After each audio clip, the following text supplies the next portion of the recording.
As the night unfolded beneath a dense quilt of snow, its weight palpable in the air, Tom skillfully guided his car through the perilous twists of the mountain road. The tires, grappling with the icy surface, emitted a rhythmic crunch that harmonized with the haunting stillness of the snow-blanketed landscape.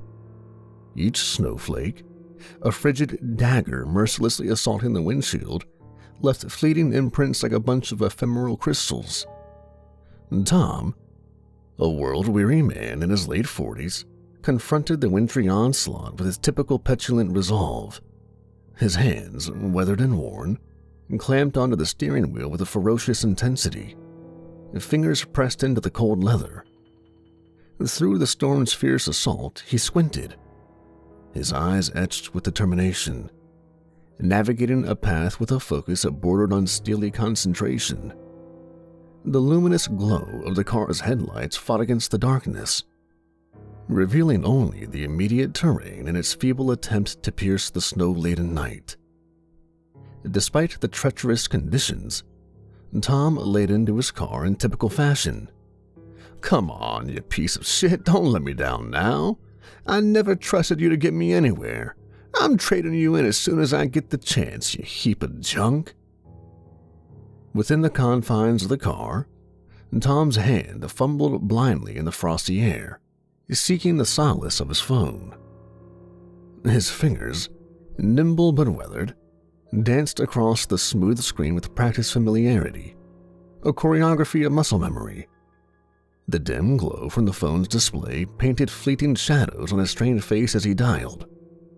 In those heart-stopping moments, it felt as though each second was stretching on endlessly, each fraught with the anticipation of the connection. The rhythmic pulsing of the dial tone echoed in the confined space, amplifying the air of tension. Finally, a triumphant chime resonated through the car's cabin. The call had connected. A sigh of relief escaped Tom's lips, dissipating like a visible breath in the cold, tight confines of the car. "Francis, hey, yeah, a flight was delayed.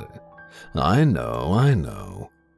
Just then, his eyes caught sight of a sign looming in the distance. "Rest stop." "Listen, Francis, I can hardly see anything in this storm. I'm gonna get off the road and wait it out for a bit. With any luck, I should be home around midnight."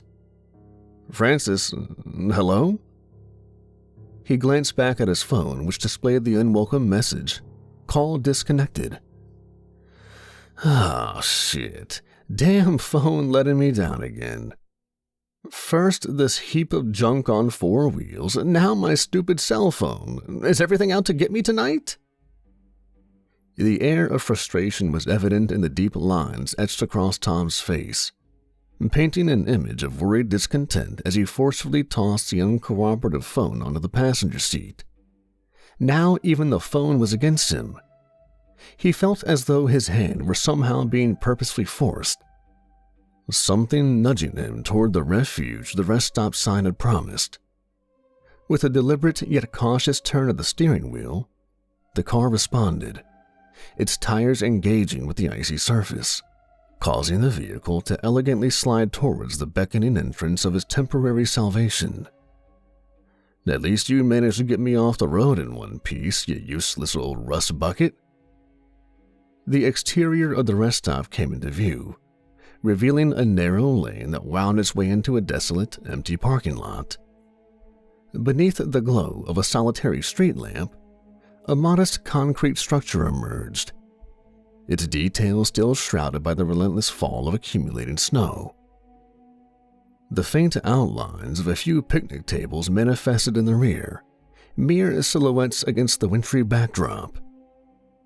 Tom's car glided gracefully into one of the empty parking spaces, coming to a rest in complete tranquility, not even a single other vehicle to be seen. As he emerged from the old rust bucket, he was greeted by a biting wind that sent shivers throughout his frame. Undeterred, he trudged through the gusts of icy air, each step accompanied by the crunch of snow beneath his boots, then made his way decisively towards the intriguing concrete structure, standing resolute against the wintry landscape. Tom hastily entered the building, making a beeline for the urinal. Unzipping his fly, he sighed in relief as he emptied 2 hours' worth of soda. As the relief came, he started to take in his surroundings. Inside the restroom, the scene was one of mundane neglect. Ugly, bland decor adorned the walls. A sheet of rusted metal served as a mirror, and broken tiles hinted at the extended passage of time since this place had seen its heyday, probably 50 years previously. Tom caught his reflection in the mirror. It offered him a too-perfect perspective on his current situation. Ah, sweet baby Jesus. The biting chill of the night air clung to him as he hastily zipped up his fly, returning from the restroom to the comparative grandeur of the exterior of this barren rest stop. In the dim glow, a distant flickering light beckoned him toward a secluded alcove at the far end of the building. In the shadows of the alcove loomed a battered old vending machine, a relic of riveted steel that seemed to have just barely weathered the passage of countless years. Bolted firmly to the concrete floor, its 2 light bulbs, one broken and flickering, scarcely illuminated the interior. A rusty coin slot emitted a pulsating blue light that seemed almost too inviting. Tom surveyed its offerings, trays filled with nondescript soda cans and candy bars, each wrapped in no-frills packaging. A haunting logo adorned each snack, a creepy clown face with hypnotic eyes concealed by an oversized top hat. Below were the name and slogan, "Which one's Pink Candy Company? We told you what to dream." And suddenly, a metallic clink echoed through the empty parking lot as the wind whimsically tossed an empty soda can beneath Tom's car. Strange that it would happen at precisely that moment. He also thought he heard the engine of his car rumble in response to the soda can, but that was just plain impossible.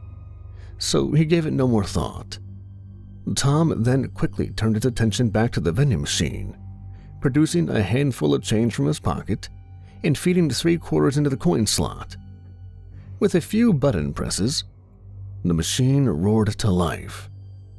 The thick metal spiral coil inside began its grinding motion, pushing a bag of madcap jelly beans gradually toward the eagerly expectant Tom. As he watched with gathering anticipation, the coil creaked to an abrupt halt, leaving the candy precariously dangling on the edge. "Oh, come on, don't say you hate me too."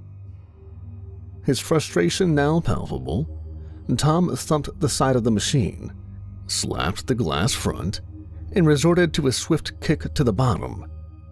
Truth be known, he had always hated people who did this, seeing as it mostly happened when they were trying to get something without pain. He'd secretly hoped that the vending machine gods were looking down on such assholes, waiting for the opportunity to exact their revenge. On this occasion, though, and in these circumstances, he felt justified. He had put the money in the slot after all. The spiral coil reluctantly resumed its rotation. Yes. The candy leisurely inched its way forward, only for him to be thwarted once more. The blue light around the coin slot pulsated as if it were mocking him. Tom's gaze then fell upon a small white sign taped to the side of the machine. Flipping it over, he read the crude words scrawled in black pen. "Use at own risk." Just wonderful, he thought. Remembering his sense of unease at being all alone in the rest stop, he cautiously surveyed his surroundings for any prying eyes. Satisfied that he was indeed isolated from the rest of civilization, he embarked on his covert mission. Slyly, he slid his hand into the vending machine's collection slot, the clandestine maneuver aimed at securing his elusive snack. Kneeling on the unforgiving cold ground, he extended his arm with determination, the chill of the snow seeping through his pants as his fingers delved into the machine's intricate inner workings.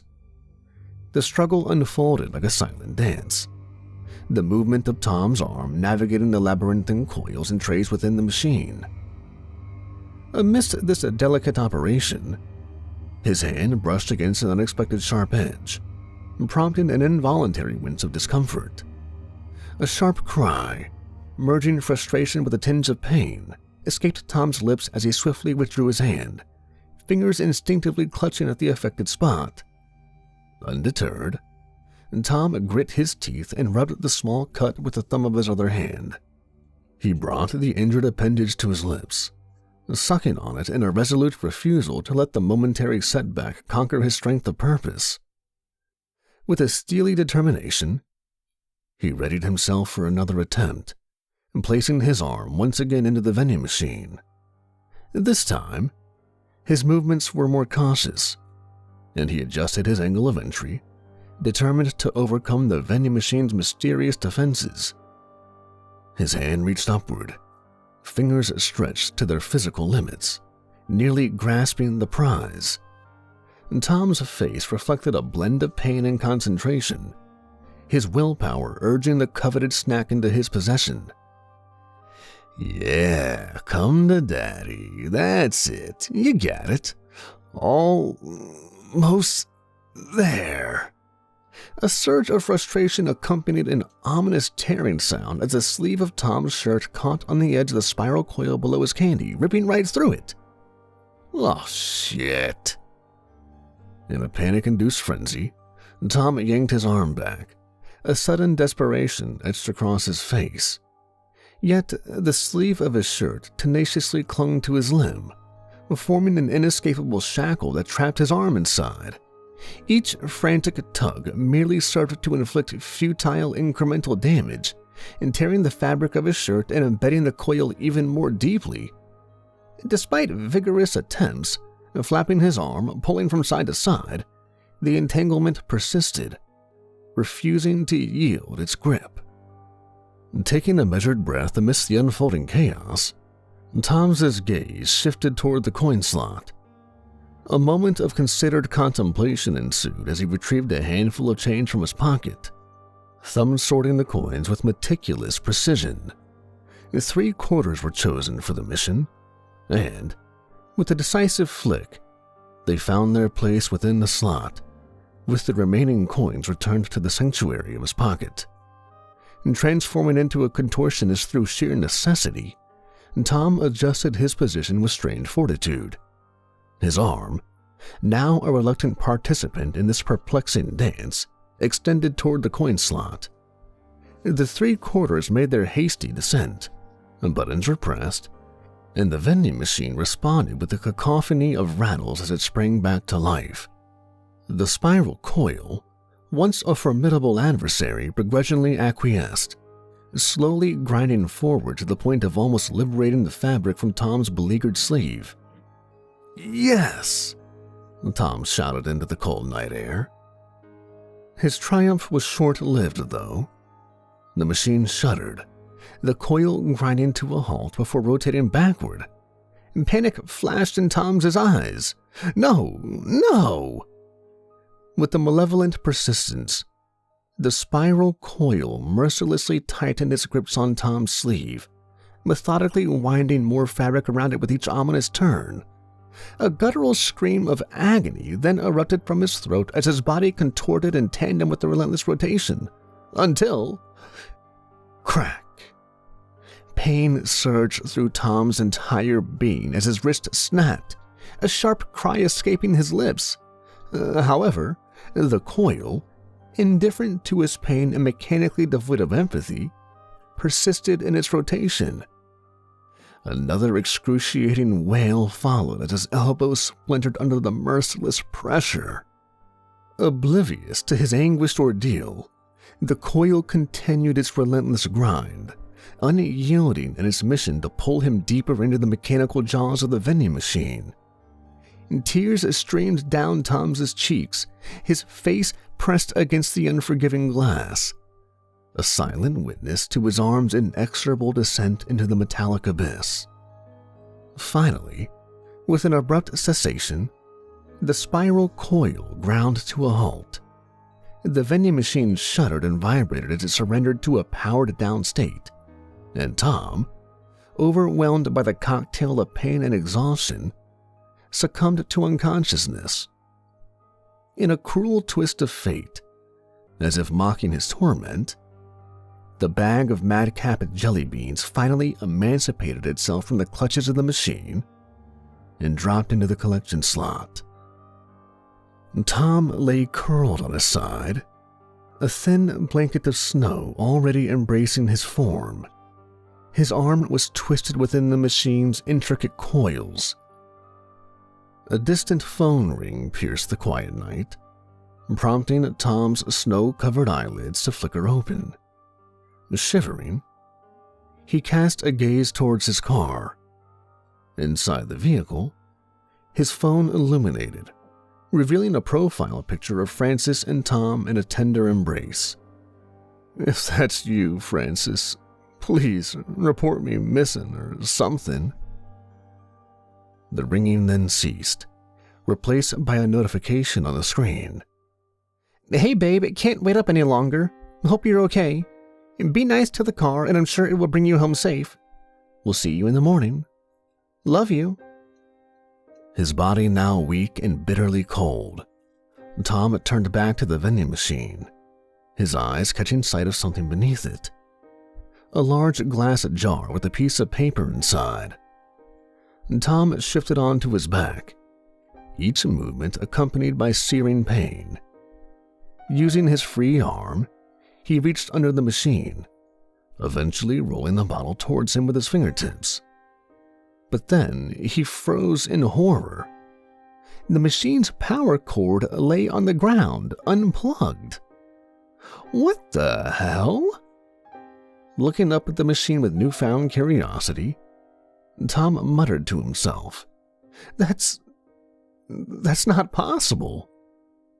He retrieved the jar, smashed it, and shook the paper free. On it was written a series of cryptic words. "Welcome, my son. Welcome to the machine." Scrutinizing his hand, Tom observed the vice-like grip it now maintained along a long shard of glass, a fragment revealed to be as sharp as any honed blade.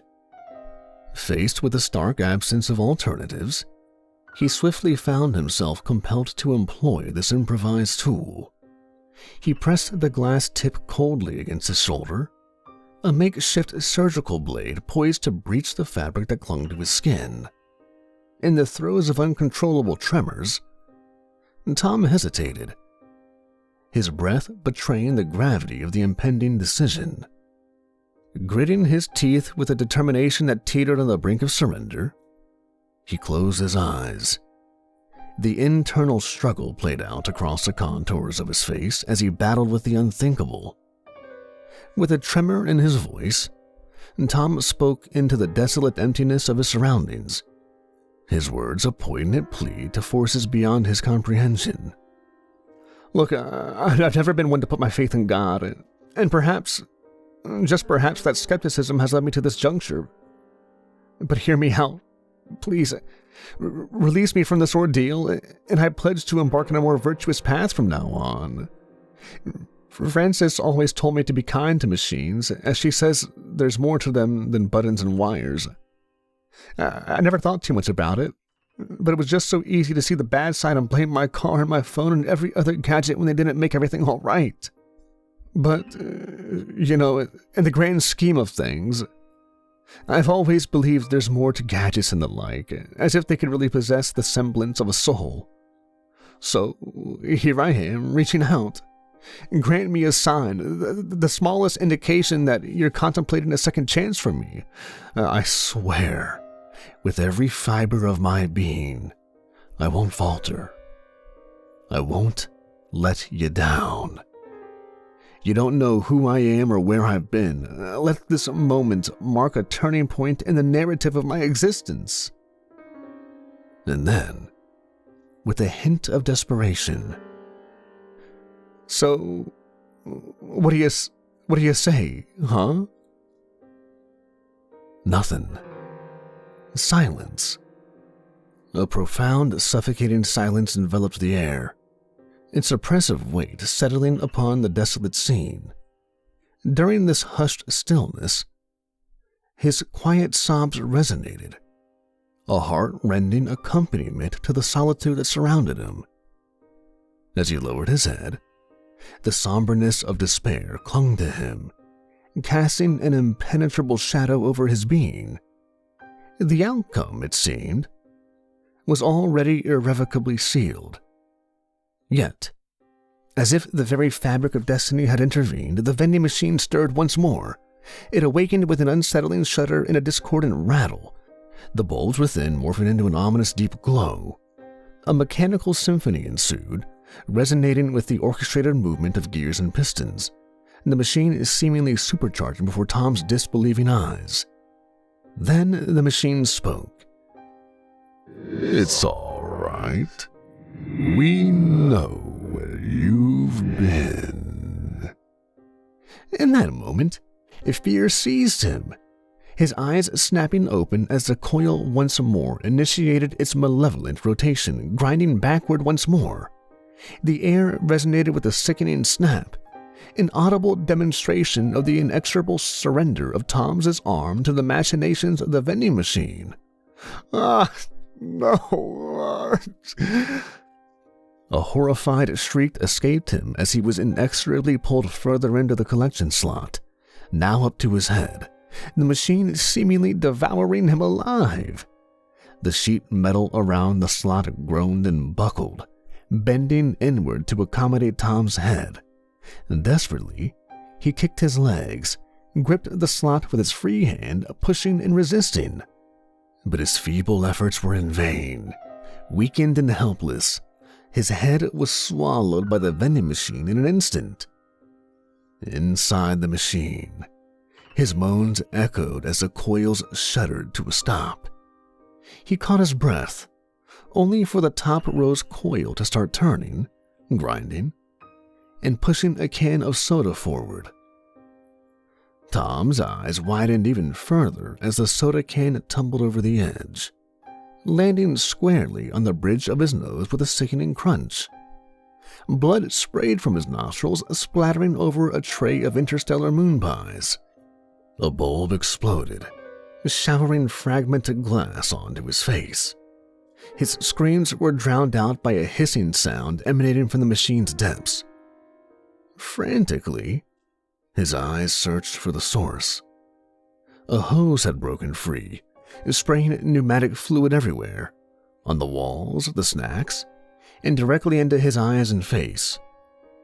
It burned him instantly, and Tom screamed as his face vanished beneath an acidic haze.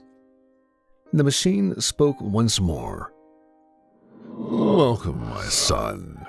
Welcome to the machine." Outside, blood splattered from the collection slot, staining the pristine snow red.